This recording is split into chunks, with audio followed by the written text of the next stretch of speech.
जय हिंद। आप सभी ने नमक तो खाया ही होगा, लेकिन अब वो कैसे बनता है, रसायन में उसे कैसे बनाया जाता है, आप लोग तो जानते होंगे कि भैया कि समुद्र से बनाया जाता है।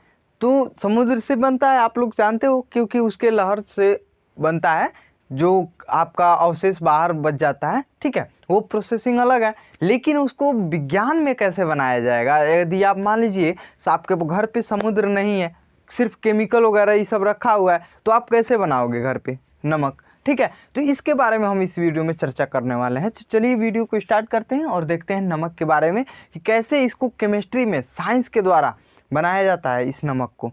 ठीक है, चलिए देखते हैं।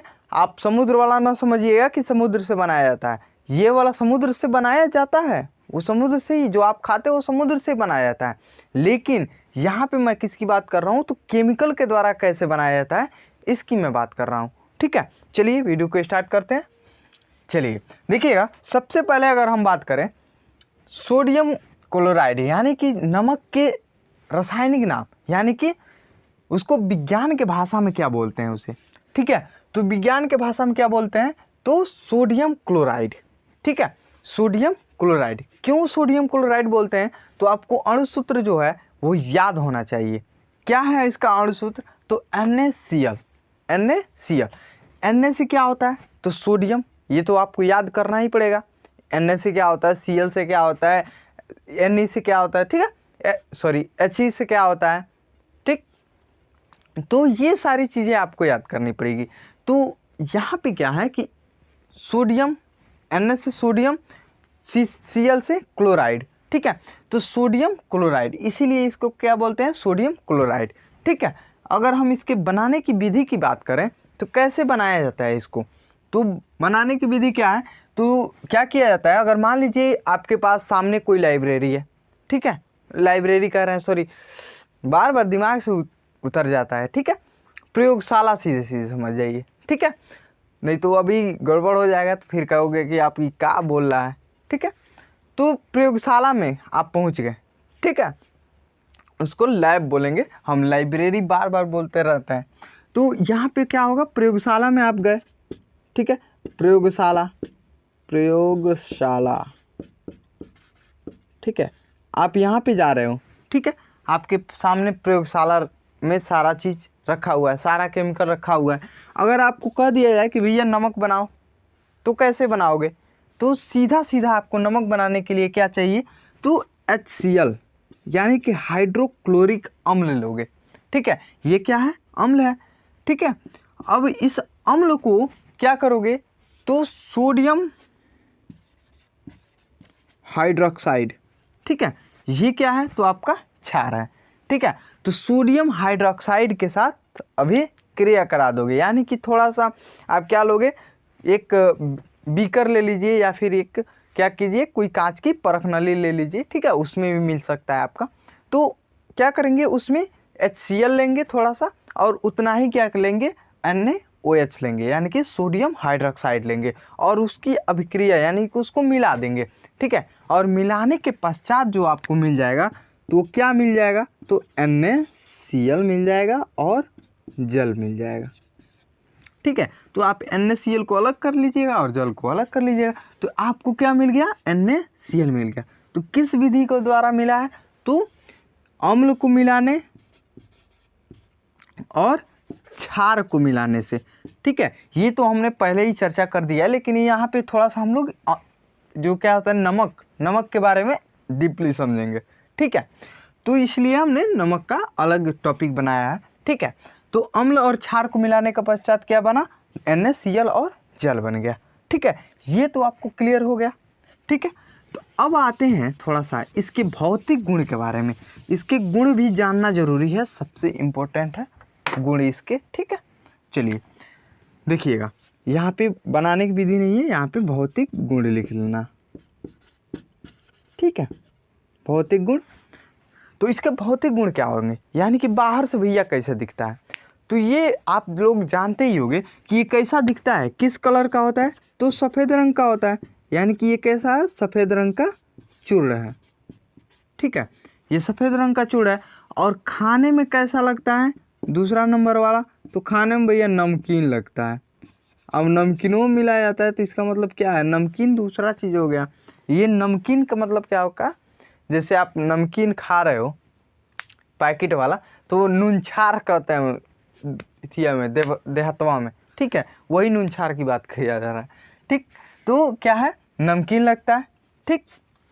उसके बाद से क्या होगा, अगर हम इसको गर्म करें, ठीक है, अगर क्या किया जाता है, नमक को आप जैसे क्या किया जाता है, जैसे मूंगफली भूजा जाता है, गांव में आप लोग देखते होंगे कोई मूंगफली भूजने वाला आ जाएगा ना, तो वो जैसे ना अगर नया नमक रहेगा, नया पैकेट फाड़ के क्या करेगा, कढ़ैया में डालेगा, जैसे जैसे जैसे गर्म होगा वैसे वैसे क्या होगा, नमक वह चटकता है, ठीक है, चट चट चट चट करता है, लगता है जैसे कोई चीज़ यहाँ पे आग जैसे पकड़ लेता है ना भूसा उसा में, तब वो चटकता है, ठीक है। तो उसी तरह ये भी नमक भी चटकता है गर्म करने पर, ठीक है। इतना बात समझ में आया। चलिए अब आते हैं इसके थोड़ा सा गलनांक के बारे में।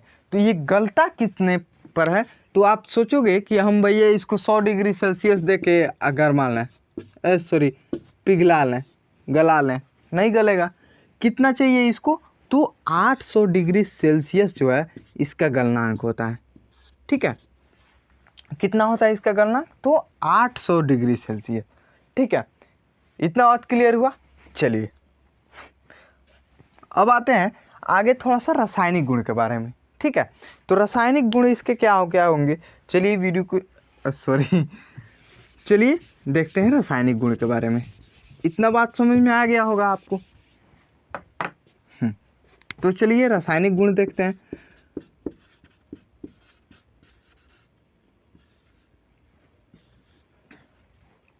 हाँ, तो रासायनिक गुण क्या होगा, अगर हम इसको क्या है, हाँ ठीक है,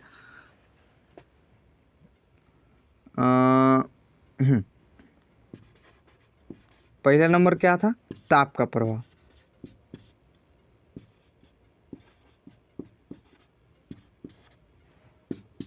ठीक है, ताप का प्रभाव। अगर इस पे हम ताप का प्रभाव करें, यानी कि ताप यानी गर्म करें, ठीक है, तो NaCl को क्या किया जाता है, गर्म किया जाता है, तो क्या क्या मिलता है, तो क्या मिलेगा, तो सोडियम मिलेगा और क्लोरीन गैस आपको मिल जाएगा, ठीक है। ये समझ में आया ना, कितना डिग्री सेल्सियस पे गर्म करेंगे तो क्लोरीन गैस मिलेगा, तो कहाँ गया जी, 800 डिग्री सेल्सियस, लिखे थे मिटा दिए हैं ना, ठीक है। 800 डिग्री सेल्सियस पे जब आप गर्म करोगे तो क्या मिलेगा, सोडियम मिलेगा और क्लोरीन गैस मिल जाएगा। ये समझ में आया ना। चलिए ये हो गया आपका रासायनिक गुण, ठीक है। एक ही जानना था, इतना ही आप लिख दोगे काम चल जाएगा, ठीक है। वैसे ही पूछता नहीं है, ठीक है, कोई बात नहीं। यहाँ पे आइए आगे बढ़ते हैं और देखते हैं उपयोग के बारे में। ये आपका क्वेश्चन पूछेगा कि इसका उपयोग भैया कहाँ कहाँ होता है। तो आप लोग सभी लोग जानते होंगे कि इसको खाने में प्रयोग किया जाता है। आप लोग जैसे नमक वमक डालते हो ना, कई लोग तेज़ नमक खाते हैं, बहुत है जो तेज़ नमक खाते हैं ना, आगे चल के बहुत परेशानी होगा, ठीक है। वो BP के मरीज हो सकते हैं, कोई दिक्कत नहीं। सोच रहे होंगे कि कोई दिक्कत नहीं है, खा रहे हैं दम दाब के, लेकिन वो क्या होगा, वो दिक्कत कर सकता है। तो कम नमक खाइए। यहाँ पे किस में प्रयोग होता है, तो खाने में आप लोग सभी लोग जानते होंगे, सब्जी में डाला जाता है। उसके बाद से ये मांस मछली जो होते हैं ना, मांस हो गया, मछली, यानी ये सारे चीज़ों को ये थोड़ा थोड़ा सुरक्षित प्रदान करता है उसको, ठीक है। अगर किसी चीज़ को जैसे मांस मछली में रख दोगे ना नमक डाल के, तो वो मांस मछली जल्दी ख़राब नहीं होगा, ठीक है, वो ज़्यादा समय तक रह जाता है, ठीक है। ये समझ में आया ना, मांस मछली हो गया। उसके बाद से क्या किया जाता है, इस नमक को, जैसे आप लोग आइसक्रीम खाए होगे, जो गांव में कुल्फ़ी वाला, वो कुल्फ़ी वाला जो क्या करते हैं, सब प्लास्टिक में रखे होते हैं और इसे डंटा होता है, वो गोप के दे देते हैं, लीजिए खाते रहिए।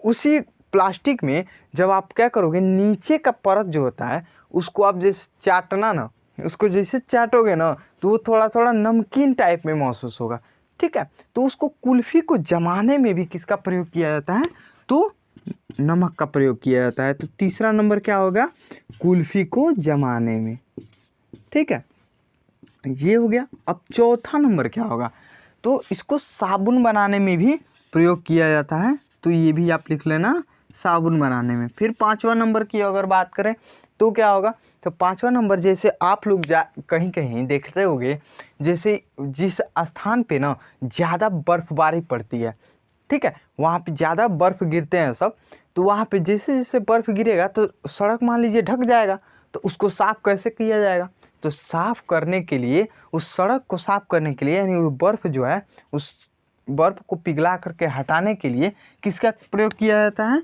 तो नमक का प्रयोग किया जाता है। तो यहाँ पे हम लिख दे रहे हैं बर्फबारी में, ठीक है, तो बर्फबारी में भी इसका प्रयोग होता है। ये बात क्लियर हुआ कि नहीं, इतने में कोई दिक्कत नहीं हुआ होगा, ठीक है। चलिए वीडियो को एंड करते हैं और इसके अगले वीडियो में पढ़ेंगे अगला चैप्टर, ठीक है, क्योंकि ये चैप्टर हो चुका है समाप्त। उसके बाद से अब शुरू होता है आपका धातु और अधातु, ठीक है, जो कि 10 का तीसरा चैप्टर है। तो ये सारा चीज़ आप लोग को पढ़ लेना है। इसके पिछले वीडियो में भी हमने सारे बेकिंग सोडा और इन सारे चीज़ों के बारे में हमने पढ़ा दिया। बेकिंग सोडा भी है, उसके बाद से विरंजक चूर्ण भी है, पीओपी भी है, ठीक है। ये इम्पोर्टेंट चीज़ें हैं जो कि इस चैप्टर में पढ़ना था, ये पढ़ लीजिएगा लो।